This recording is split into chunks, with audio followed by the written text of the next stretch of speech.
Hello students, अब हम अपना नेक्स्ट टॉपिक स्टार्ट करते हैं ट्रिग्नोमेट्री। ट्रिग्नोमेट्री में सबसे पहले बेटा आपका जो पॉइंट आएगा वो है एंगल का। Now what is angle? देखिए, मान लीजिए एक लाइन है मेरे पास, ये वाली। क्लियर है बात आपको? और मैं इसको इस तरीके से एक पॉइंट को फिक्स करते हुए, ओ को फिक्स करते हुए इसको इस तरीके से रोटेट कर रहा हूँ। इस एक लाइन को मैं रोटेट कर रहा हूँ पॉइंट ओ को फिक्स करते हुए। जैसे ये पेन है, आप समझ सकते हो, इस पॉइंट को मैंने फिक्स कर दिया और ये क्या कर रहा है? रोटेट कर रहा है। क्लियर है?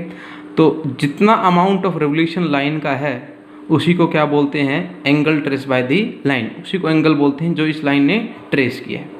अगर मैं इसको अगर इसको मैं 360 डिग्री घुमाऊं तो ये एक सर्कल बन जाएगा बेटा, है ना। और ये उसका रेडियस के तरीके से एक्ट करेगा। तो इसको मैंने इस पर्टिकुलर लेंथ को जो पेन की है उसको क्या बोला है? रेडियस। और अगर मैं इसको 360 ना घुमाकर थोड़ा सा एंगल घुमाऊं तो ये वाली चीज़ जो निब आपकी फॉलो कर रही है उसको क्या बोलते हैं? आर्क। एक्स टू एक्स डेक्स लेंथ को क्या बोलते हैं? आर्क बोलते हैं। तो थीटा जो डिफाइन है वो इस तरीके से है, arc by radius. Arc by radius, ये फॉर्मूला आपने सुना भी होगा, theta is equal to l by r. Clear है बात आपको? अब ये अगर थीटा क्लॉकवाइज घूमे, एंटी क्लॉकवाइज घूमे तो इसको क्या लेंगे? पॉजिटिव। और अगर ये आपका क्लॉकवाइज घूमे तो उसको क्या लिया जाएगा? नेगेटिव। ठीक है। अगर ये ऊपर की तरफ घूमे यानी कि इस तरफ घूमे, डेट इज एंटी क्लॉकवाइज, तो इसको पॉजिटिव कंसिडर किया जाएगा। मान लो ऊपर 30 गया तो मैं +30 बोलूँगा और नीचे 30 गया तो उसको मैं -30 बोलूँगा। क्लियर है बात? नेक्स्ट है, आप देखिए एक बार, अगर एक कंप्लीट सर्कल हो, ये एक मान लीजिए एक रेडियस है, इसको मैंने कंप्लीट घुमाया तो आपको पता है कंप्लीट सर्कल के लिए कितना एंगल ट्रेस हुआ? 360 डिग्री। और 2 पाई भी बोलते हैं। पाई बेटा 360 है जो उसको डिग्री में मेजर किया जाता है, और 2 पाई को किस में मेजर किया जाता है? रेडियन में। और हमारा मेन मुद्दा रेडियन ही रहेगा। यही हम जो यूनिट है थीटा की, एंगल की, लेंगे रेडियन। हम फिजिक्स में रेडियन का सिस्टम का यूज़ करते हैं। अगर मैं सरकमफेरेंस की बात करूँ और पाथ लेंथ की बात करूँ, कितना पाथ कवर किया, तो that will be equal to 2 pi r. अगर आपसे मैं बोलूँ कि 1 रेडियन को डिफाइन कीजिए तो थीटा क्या था? Arc by radius. अगर आर्क और रेडियस बराबर हो जाएं तो थीटा क्या हो जाएगा बेटा? 1 रेडियन हो जाएगा। क्लियर है बात? नेक्स्ट है, अब आप देखो कुछ कन्वर्जन है आसान उसको देखते हैं। 360 degree is also equal to the 2 pi radian. ये एक अलग आपका, मैं कह सकता हूँ कि ये अलग तरीके से यूनिट को मेज़र करने का तरीका है, और ये एक अलग तरीके से यूनिट को मेज़र करने का तरीका है। जैसे अगर मैं बोलूँ 1 metre is equal to 100 centimetre. क्लियर है कि नहीं बात आपको? वैसे ही है, ये रेडियन आपकी यूनिट सिस्टम है, और सॉरी ये डिग्री यूनिट का डिग्री में एंगल को मेज़र किया गया है, और ये रेडियन में एंगल को मेज़र किया गया है, लेकिन बात एक ही है। तो 1 डिग्री 360 2 पाई के बराबर है, तो 1 कितना हो जाएगा? 2 pi by 360। Just elementary math, unitary method. ठीक है। तो 1 डिग्री आपका कितना आ जाएगा?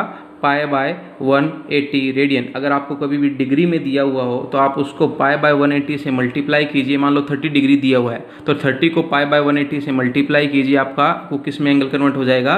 रेडियन में। इसी तरीके से उल्टा भी देख लेते हैं एक बार। 2 पाई आपका किसके इक्वलेंट है? 360 डिग्री के। तो 1 रेडियन किसके इक्वलेंट होगा? 360 बाय 2 पाई। तो अगर हम रेडियन को डिग्री में कन्वर्ट करना चाहें तो आपको किस से मल्टीप्लाई करना पड़ेगा? 360 बाय 2 पाई से। और अगर मैं इसको काट दूं तो 180 बाय पाई डिग्री हो जाता है 1 रेडियन। क्लियर है? मान लो 30 या फिर कुछ रेडियन दिया हुआ है, 30 रेडियन में दिया हुआ है, और आपको डिग्री में कन्वर्ट करना है तो you have to multiply by 180 by pi. Clear है बात आपको? एक और आगे कन्वर्जन देखते हैं। कन्वर्जन से मेरा मतलब क्या है? जैसे 1 मीटर में आपके 100 सेंटीमीटर होते हैं, और 100 सेंटीमीटर में आपका 1000 मिलीमीटर होते हैं। वैसे ही डिग्री की छोटी यूनिट क्या कहलाती है? मिनट। और उससे छोटी यूनिट क्या कहलाती है? सेकंड। 1 डिग्री में 60 मिनट होंगे। 1 डिग्री में कितने मिनट होंगे? 60। और मिनट को दर्शाने के लिए आपको ऊपर इस तरीके से एक आपको यहाँ पर स्लैश लगा देना है। क्लियर है बात आपको?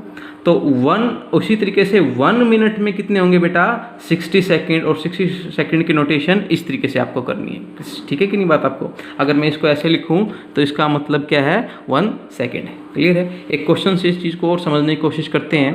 मान लीजिए ये अर्थ है और ये मून है, और आप यहाँ पर खड़े हैं और अर्थ के डायमीटर को मेज़र करना चाहते हैं, और आपकी आँखें अर्थ के पूरे के लिए कितना एंगल बना रही हैं? 42।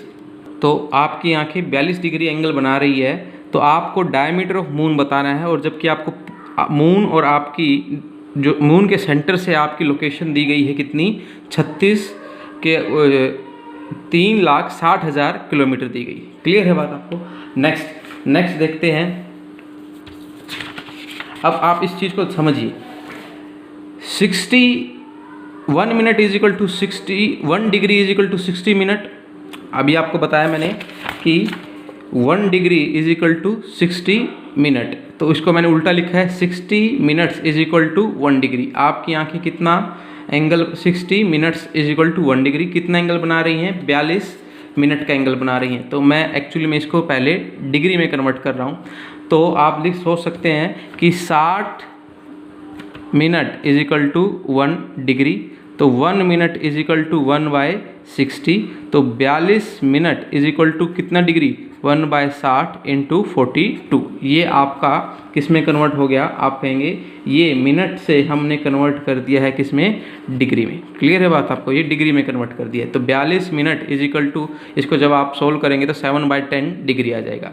अब आपको पता है, अब मैं इसको डिग्री से किस में कन्वर्ट करूँगा, देखिए रेडियन में, क्योंकि पहले मेरे पास मिनट था तो मिनट से मैंने डिग्री में कन्वर्ट किया और डिग्री को मैं किस में कन्वर्ट करूंगा, रेडियन में।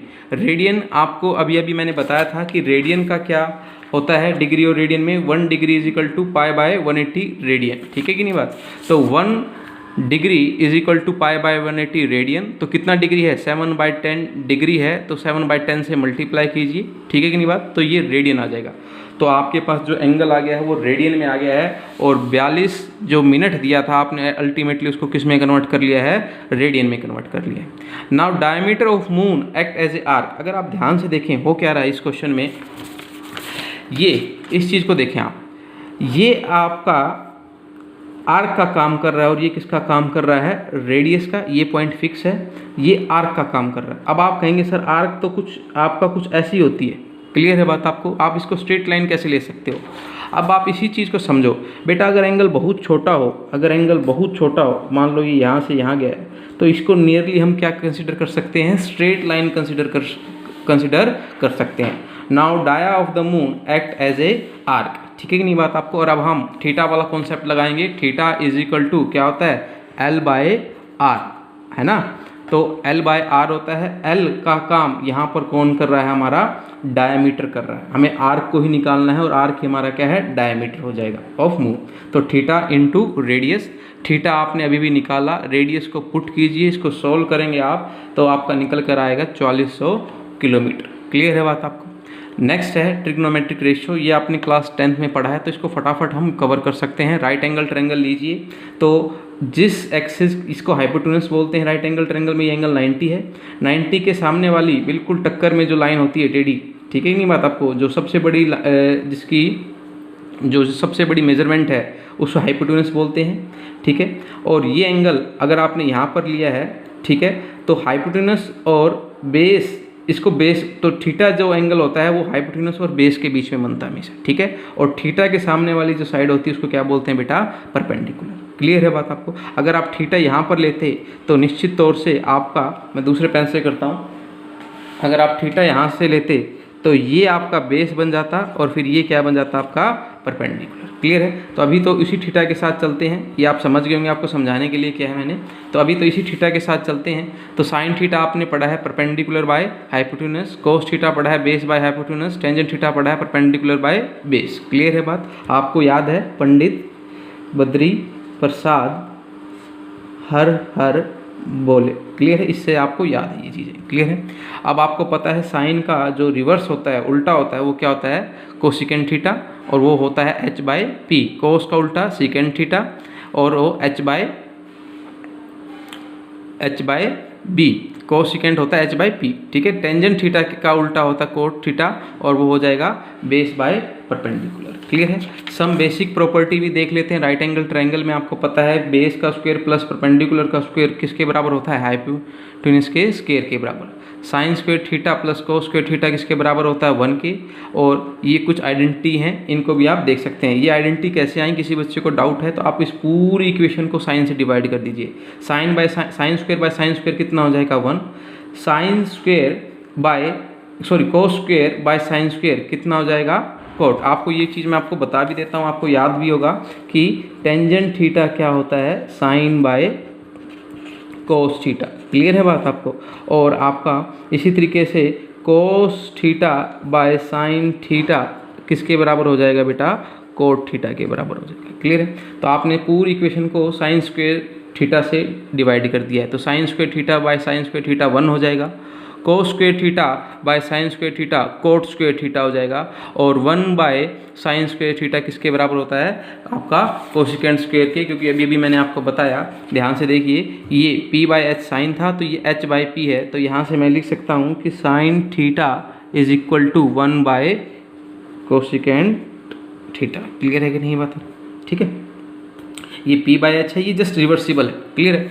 तो आप ये, और इसी तरीके से इस इक्वेशन को प्राप्त करने के लिए आप क्या करेंगे, इस इक्वेशन को पूरी तीनों टर्म में आप किससे डिवाइड कर देंगे, कोस स्क्वायर थीटा से डिवाइड कर देंगे, तो आपके पास ये इक्वेशन भी आ जाएगी। क्लियर है। अब कुछ बातें और इम्पोर्टेंट है उसको देखते हैं। कॉमनली यूज वैल्यू, ये आपको पता है लेकिन फिर भी मैं एक बार बता देता हूँ इसको। आपका 0, 30, 45, 60 और 90 वैल्यू आपने क्लास 10 तक पढ़ी है, साइन की, कोस की और टेंजेंट की। तो ये टेबल आपके पास है, ये आप बना लेंगे अपनी कॉपी में। आपको पता है कि इसका एग्जैक्टली उल्टा किसके लिए आंसर आ जाएगा, मतलब अगर मैं कोसिकेंट 30 की बात करूं तो आंसर कितना आएगा, 2 आएगा, क्योंकि cosecant 30 cosecant theta sine theta की क्या होता है, उल्टा होता है। अब इसको थोड़ा सा ग्राफ वाइज भी देख लेते हैं, ये पॉइंट ज़्यादा इंपॉर्टेंट रहेगा आपके लिए। साइन का ग्राफ देखिए, साइन 0 पर कितना है, 0 है, और 90 पर कितना है, ये है 1, ये इसके सामने वाला कितना है, ये चीज़ कितनी है, 1 है। क्लियर है बात। और ये एंगल कितना है, 90। इसी तरीके से 180 पर कितना हो जाएगा, 0, 270 पर कितना हो जाएगा, -1, और 360 पर कितना हो जाएगा, 1। अगर मैं इसका क्लियरली ग्राफ बनाऊं तो ये कहना चाहिए आपको कि ये वैल्यू है 90 पर, ये है 180 पर 0, और ये कितनी पर है, 270 पर, और बेटा ये कितने पर है, 360 पर। ये आपको घबराने की जरूरत नहीं है, आप मैथमेटिक्स में सीखेंगे, आपका चैप्टर है ट्रिग्नोमेट्री, वहाँ पर आप अच्छी तरीके से सीखेंगे। और कोस का ग्राफ उल्टा स्टार्ट होगा, कोस 0 पर कितना है, 1 है, तो ये ऊपर से स्टार्ट होगा, 90 पर 0, 180 पर -1, 270 पर 0, और 360 पर क्या हो जाता है बेटा, 1 हो जाता है। क्लियर है। टेंजेंट का ग्राफ मैंने यहाँ पर बना रखा है, ये ग्राफ गलत है, इसको मत देखिए आप। क्लियर है। टेंजेंट का 0 से स्टार्ट होगा, और 45 पर अगर मैं बात करूं 1 है, और 90 पर इनफाइनाइट होगा। देखिए ये एंगल यहाँ पर 90 है, 90 पर ये इनफाइनाइट को छू रहा है, और उसके बाद ये ग्राफ उल्टा स्टार्ट होता है, पाई पर उसकी वैल्यू 0 हो जाती है, 3π/2 पर यानी कि 270 पर फिर से आपकी मैक्सिमम वैल्यू होती है, और 2π पर फिर से वैल्यू कितनी हो जाती है, 0 हो जाती है। क्लियर है बात आप। अब इस ग्राफ से कुछ चीज़ें हमें पता चली हैं कि साइन का ग्राफ मैक्सिमम 1 की वैल्यू लेता है और मिनिमम कितना लेता है, -1 लेता है। तो maximum value of sine lie between 1 to -1, and similarly cos का ग्राफ 1 मैक्सिमम वैल्यू लेता है और मिनिमम वैल्यू कितनी लेता है, -1। तो आप कह सकते हैं कि कोस का भी जो मैक्सिमम रेंज है वो 1 से लेकर क्या है, -1, और टेंजेंट की ये उल्टा इनफाइनाइट है, टेंजेंट की आपकी रेंज प्लस इनफाइनाइट से क्या है, -इनफाइनाइट। क्लियर है बात आपको। अब कुछ डाटा आपको याद रखना है, बार बार यूज होगा। एक ट्रायंगल सोचिए आप, जिसमें परपेंडिकुलर 3 का है, 3 मीटर या 3 हाइट का, और बेस 4 का है, तो हाइपोटेन्यूज कितने का होगा, 5 का। तो अगर आपको साइन 37 पूछा जाए तो आपको ऐसी ट्रायंगल ड्रॉ करनी है। साइन 37 क्या होता है, साइन की वैल्यू, साइन का फॉर्मूला क्या है, परपेंडिकुलर बाय हाइपोटेन्यूज 3/5। क्लियर है बात। साइन 37 की वैल्यू 3/5 होती है, उसको इस ट्रायंगल के द्वारा याद रखा जा सकता है। इस ट्रायंगल से आप कोस 37 की भी वैल्यू निकाल सकते हैं। कोस का क्या होगा, 4/5, और टेंजेंट का कितना हो जाएगा, 3/4। और इसी तरीके से 53, दो ये वैल्यू है 37 और 53, इनके ऊपर क्वेश्चन पूछे जाते, कई बार डाटा पूछा जाता है, तो आपको इनको याद रखना है, और उसके लिए मैंने आपको मेथड बता दिया है। जब 53 की बात हो आपको, तो सेम यही ट्रायंगल है, बस 2 डाटा चेंज हो जाएंगे, बेस 3 का हो जाएगा और परपेंडिकुलर कितने का हो जाएगा, 4 का। तो साइन 53 कितना आ जाएगा बेटा, 4/5, कोस 53 कितना आ जाएगा, 3/5, और टेंजेंट 53 कितना आ जाएगा, 4/5। ठीक है, थैंक यू।